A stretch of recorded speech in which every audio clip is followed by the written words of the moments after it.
Welcome, 8th graders. You made it! It is officially the end of the school year, and I am so incredibly proud of you.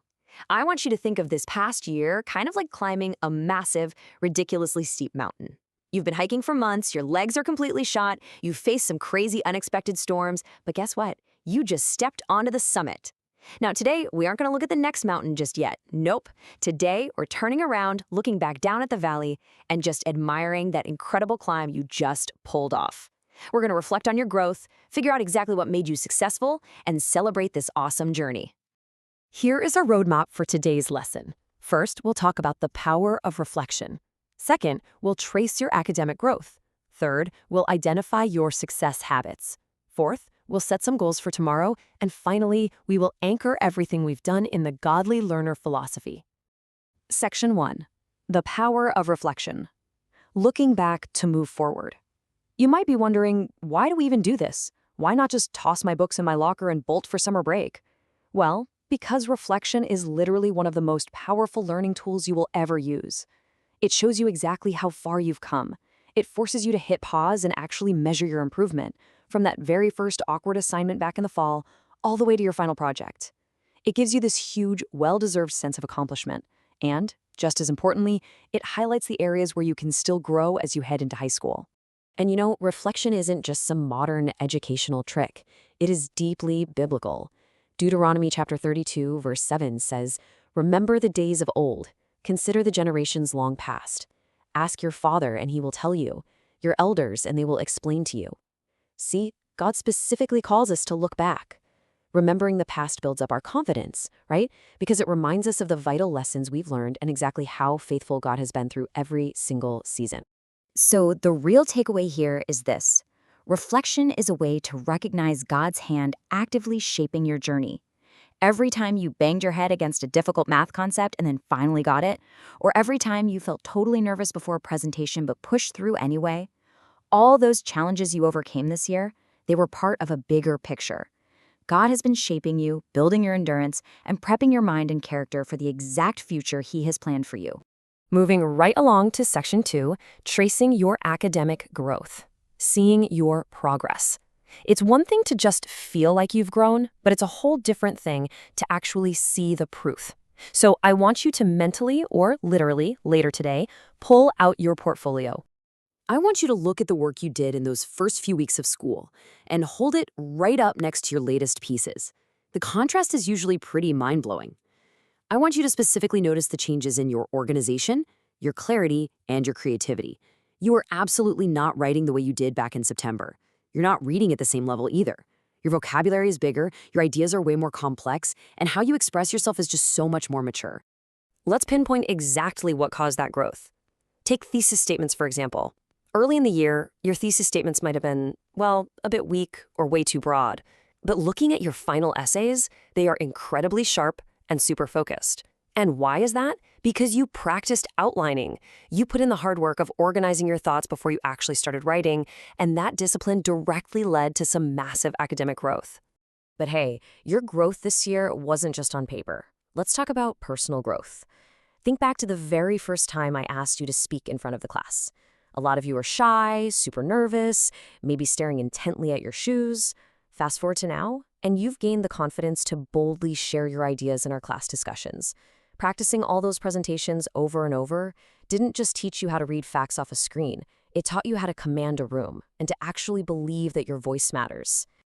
All right, Section 3, identifying your success habits. What powered your growth? Let's figure out how to turn this into something you can actually take with you. Because growth doesn't just happen by accident, right? You don't just wake up one morning and suddenly know how to write a killer essay or solve complex equations. So, I have a question for you to really chew on. What habit helped you succeed the most this year? Think about a specific moment recently where you felt genuinely proud of your work. Got it in your head? Okay, now work backward. What specific actions did you take that led up to that victory? For a lot of you, it comes down to a few key habits. Was it better planning, like actually using a planner so you didn't have to cram the night before? Was it simply practice, putting in the reps even when it was totally boring? Maybe it was peer feedback, learning to take constructive criticism from your classmates to level up your work. Or maybe it was prayer, just taking a deep breath, asking God for focus, and leaning on Him when you felt overwhelmed. Whatever they are, these habits are the tools you're going to pack in your backpack and carry right into high school. Which brings us to Section 4, Setting Goals for Tomorrow, Mapping the Trail Ahead. Now that we know what worked, we can look forward. We're going to take those strengths and weaknesses we just recognized and use them to draft some rock-solid goals for next year. Setting goals is really just a simple 3-step process. Step 1, review your early work to see exactly where you started. Step 2, identify the success habits that caused your improvement. And Step 3, write down 2 to 3 specific goals for the future. Notice I said specific. Clear goals are the engine that will keep your growth going even while you're chilling out during summer break. Let me give you some fantastic examples of what specific goals actually look like. Notice, they aren't vague, like, I want to be smarter. No way. They are actionable. Things like, I will read 1 nonfiction book each month. Or, I will practice public speaking twice a semester. Or even, I will keep a word journal next year to improve my vocabulary. When you have clarity like this, you have a target. And when you have a target, you know exactly where to aim your efforts. So, here is your personal challenge, your final reflection homework to lock in everything we've talked about today. I want you to answer these 5 questions. Number 1, list 3 ways your skills have improved this year. Number 2, name 1 specific challenge you overcame and how you did it. Number 3, what habit helped you the most in your learning journey? Number 4, write 1 academic goal for next year. And number 5, write 1 personal growth goal for next year. Seriously, take this to heart and write it down. This right here is your blueprint for 9th grade.